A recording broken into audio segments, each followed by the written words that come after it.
I would probably describe myself as a game designer first and a composer second, and then a podcaster sort of parallel to that. Those feel like two different tracks of my career as opposed to kind of a hierarchy. It's definitely, my day job at Campo Santo, I'm definitely mainly a game designer, and I also obviously spend time on the musical soundtrack and the audio soundscape of the game, but definitely a designer first and foremost most days. And then with podcasting on Important and True and Idle Thumbs and the Idle Book Club, that's just kind of a separate thing. It's a separate business, and it's a separate whole pursuit, I guess.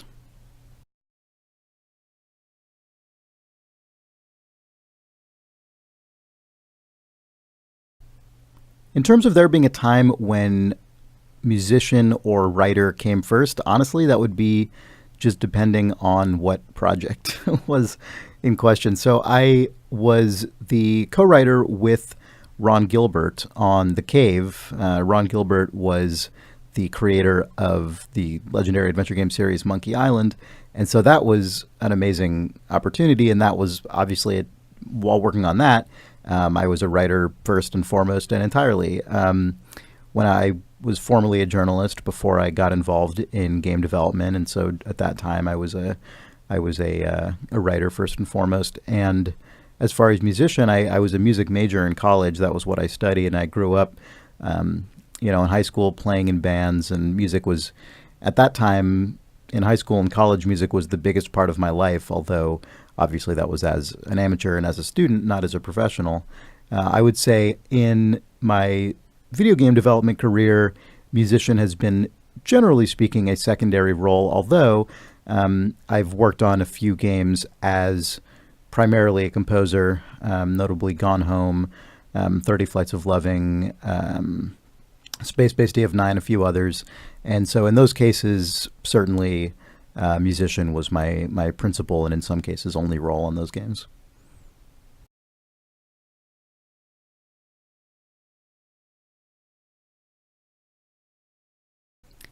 I originally got into games because my mom worked at a real estate company, and I remember in probably 1990, I want to say two, maybe thereabouts, plus or take, give or take a couple of years, she had to learn how to use a computer. She had to learn how to use spreadsheets like Lotus 123 for her job, and she brought a computer home from the office to learn how to do that. And I started messing around with it, and it was a DOS machine because that's what PCs were at the time. And I remember just learning how to sort of navigate around the directory structures. She sort of showed me how to, type CD / whatever and all that stuff. And there was a free Gorillas game that came with QBasic, which was installed on the computer, and it was one of those simple kind of Scorched Earth style games where you lob projectiles. You put in an angle and a force, and you shoot projectiles, in this case bananas, at your enemy. And I mainly played it against myself, I guess, because that's just it's what I did. I may have played against my younger brother as well. And that was my first computer game. And from there, I had a number of the old LucasArts and Sierra adventure games, Monkey Island, Indiana Jones and the Fate of Atlantis from LucasArts, for example, the King's Quest and Space Quest games, Quest for Glory from Sierra. I played a lot of those. I really came of age grew up as a PC gamer, definitely, entirely. I wasn't really allowed to have video games, so I never had any consoles growing up. And I was able to get away with PC games because I could sort of sneakily install them on the family computer without raising too much suspicion. And then at a certain point, I guess my parents sort of accepted that I'm going to play some of these, but they certainly were not about to buy them for me. So it was either borrowing them from friends, or on a couple occasions I saved up enough money from allowance. I remember saving up money to buy a used copy of TIE Fighter. It's weird to imagine buying a used PC game, but that was a thing for some reason at the time. And I remember buying a used copy of TIE Fighter, and that became one of my favorite games ever. It's still a really, really great game. And actually, that mentioning that is funny. I mentioned being a writer on The Cave, but I wrote with Ron Gilbert, who was someone who was making the games I was playing at the time. I also got to write a Star Wars game, the Star Wars X-Wing VR mission for Battlefront that came out on PlayStation VR. And so that was sort of cool because it, in a way, felt like going back to growing up playing games like X-Wing and TIE Fighter, which I played before I even saw Star Wars. That was my introduction to Star Wars, was those video games. And so it was really cool. It's been cool getting to kind of reconnect with some of that stuff as an adult.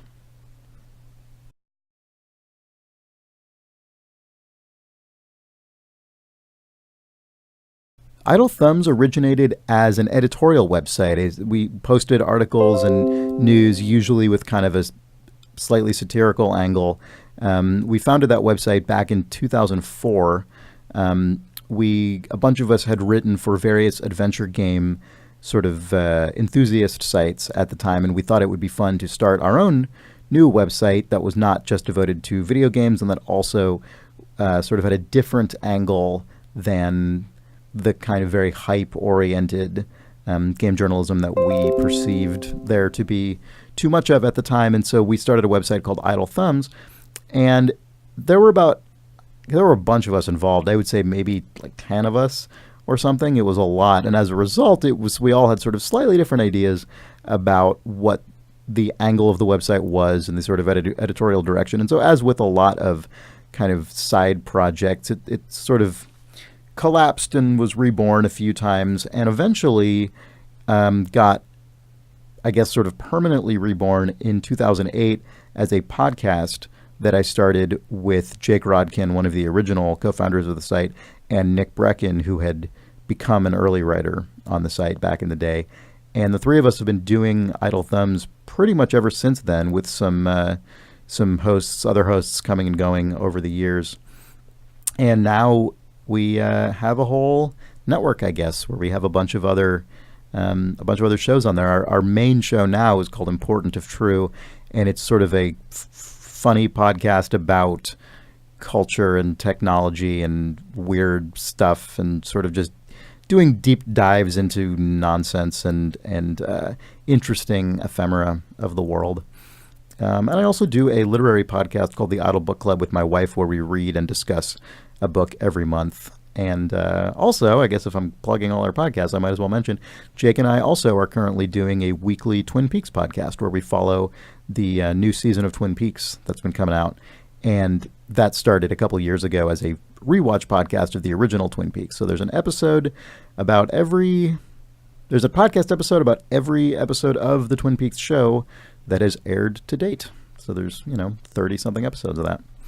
And we just kind of use Idle Thumbs as a place to put all of our podcast ideas from ourselves and friends of ours, who, either some in the games industry and some not, who have cool podcast ideas that they think they can bring to fruition, and maybe we can help them out with sort of branding and hosting and all of the boring logistics.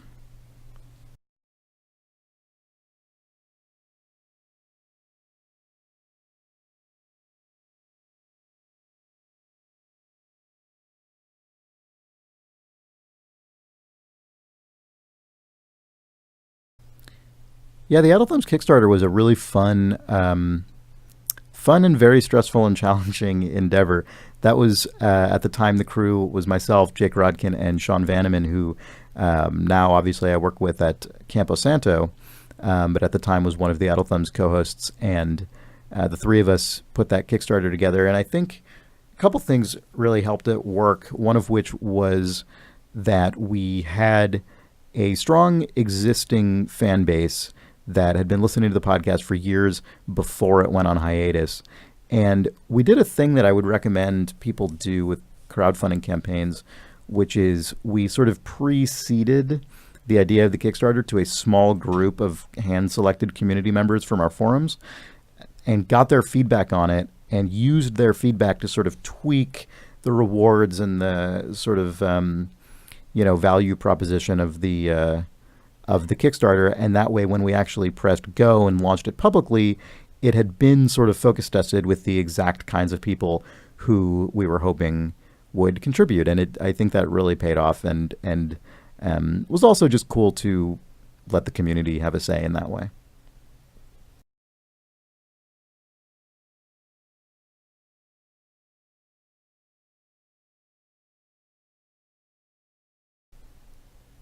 So Gamasutra, I was editor at large at Gamasutra, and that is obviously a game development oriented publication. And so, I worked there for a few years, both as editor at large and also as the co-director of Game Developer Research, which does research reports about the state of the industry in a bunch of different ways. And so at that point, a number of my friends were working in the games industry, and I was reporting on the video game industry and game development. And so it sort of just immersed me more deeply into that world, and is probably one of the reasons I ultimately ended up moving over to the development side of things myself.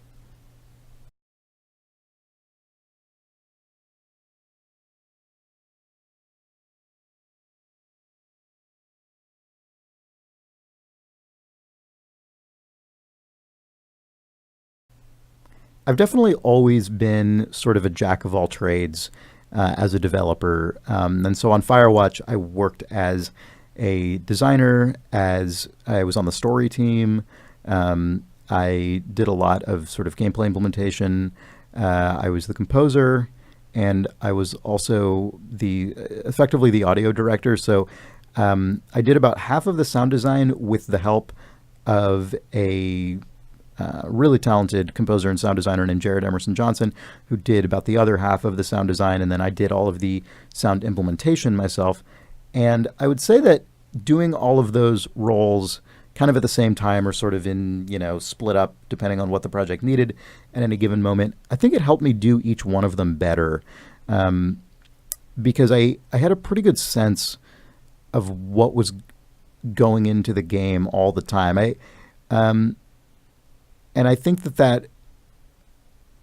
I think the more you can understand the holistic totality of the game, the better designer you'll be. Because game design really is sort of understanding one of the things it is understanding what people on the other side, what the players are going to assume, and then what they're going to do with those assumptions, and how the game subtly changes or influences those assumptions, and then sort of prompts them to take certain actions, or provides them with a possibility space they can understand, so that they have a way to actually exercise their own intention on the game.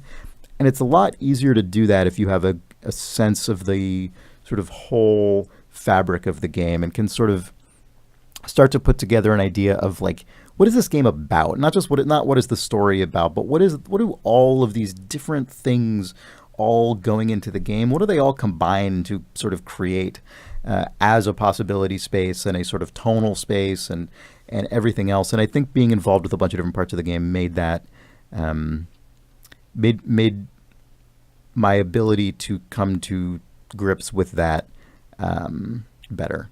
And I also just really enjoy it. I mean, at times it was a little too much, and it's worth maybe rethinking if I'm going to be quite taking on that many different things all at once on every project. But certainly Firewatch, which was our first game as a studio, it was, everyone had to wear a few hats. It wasn't just me. So, it really worked out for that project, I think.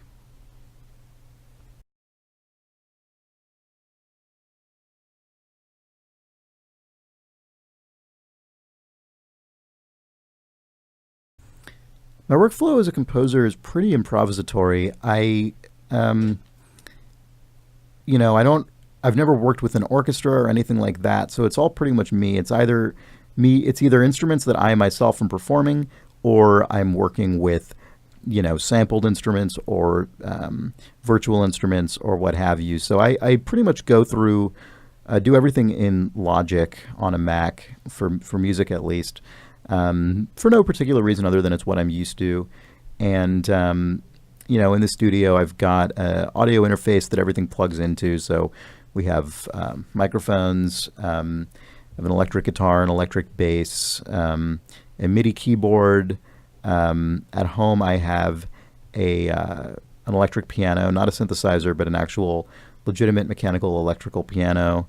Um, and you know, it's kind of just me sitting around thinking about um, what kind of tonal space is necessary for a given track and whether I can achieve that with the instruments I'll play myself, namely piano or other keyboard instruments, guitar, bass.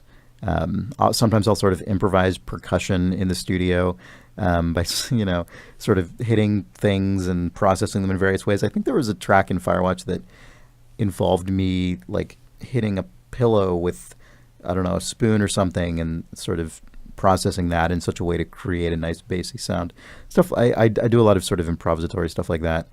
Um, and yeah, it really is just what I need at a given moment and what I can get away with at a given moment is the biggest factor.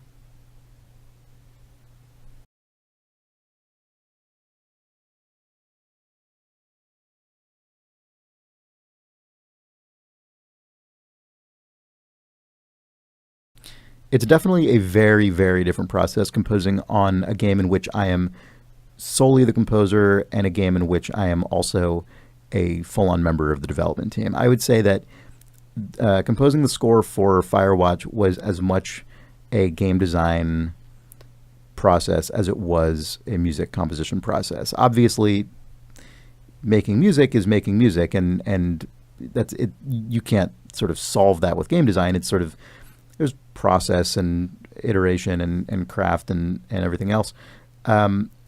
But a lot of the music in Firewatch, probably about half the music in Firewatch, is scored to specific moments. And so, a particular line of dialogue comes in and it's like, okay, now start the music, and the music goes and it's really carefully sort of tuned for the scene. But the other, probably roughly the other half of the music in the game is actually designed to be, okay, this music is generally speaking, it's for day two, definitely going to be on day two, but the moment it comes in is not fixed. The moment the music comes in is actually itself based on player action and a bunch of variables that I'm tracking behind the scenes and calculating and determining things like, okay, how long has it been since you had a conversation? Where are you spatially in the world? How long has it been since another piece of music played? Have you completed such and such objective yet? And then when those conditions are met, the music will play. But that could happen at a whole bunch of different places and times in the day. I mean, there are cases where it's theoretically possible that you could not hear a given piece of music, although I think most players will hear all the music in the game for the most part. It just might happen at different times. And that was, that would have been, I think, totally impossible if I were not actually a member of the design team.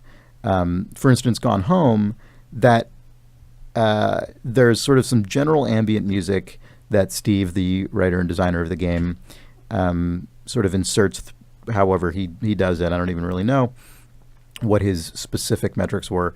But the majority of the music in the game is scored to the specific audio logs, and so every single one of those pieces of music is scored down, down to the microsecond, scored down to the second against these audio logs.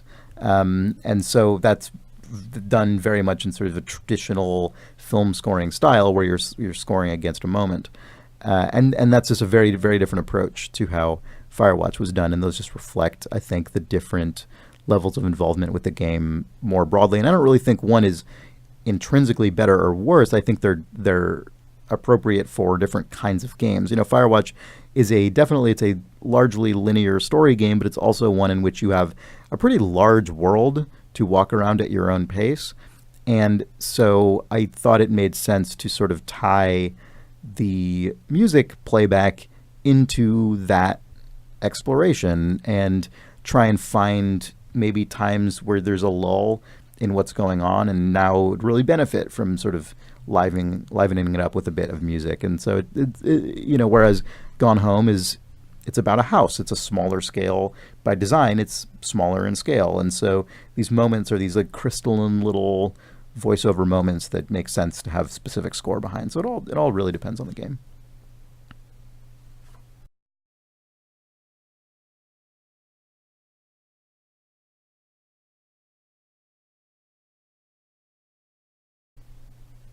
Well, we can't really share specifically what we're working on at Campo Santo at the moment. We're working on stuff. We have, playing around with ideas and working on things, and that's really all I can say for now.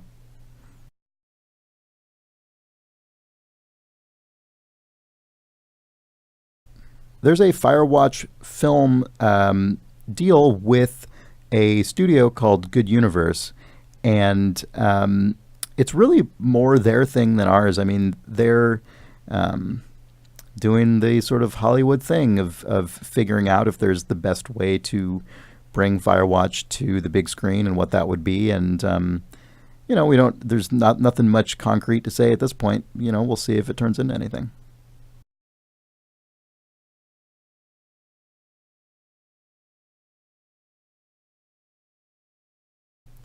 The single biggest piece of advice I would give to anyone looking to establish a creative career is to develop and maintain strong creative friendships. As someone who I have no formal training in game development of any kind. I did not see myself going into games. It wasn't really something I thought about until it sort of just happened. But every opportunity, without exception, I would say, every opportunity I've had in my career has been the result of long-term creative partnerships and collaborations and friendships. A lot of the people I'm working with now at Campo Santo and Idle Thumbs are, in a lot of cases, the exact same people or 1 degree removed from people I have known for, coming up on 15 years now. And for me, it was not there was no quick road to that stuff paying off. It was years of working with people I respected, who I could learn from, and who, we could help each other out. And it was years of that.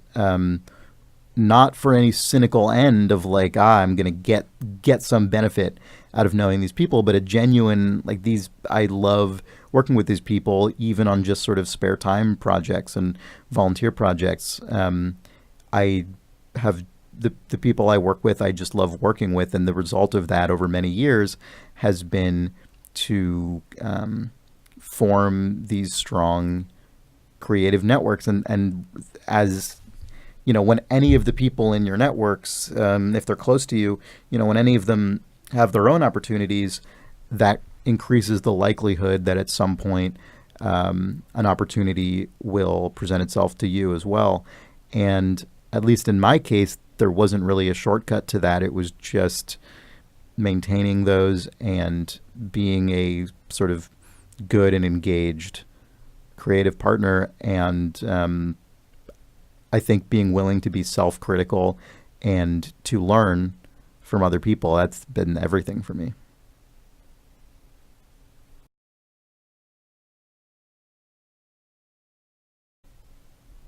Thanks for having me.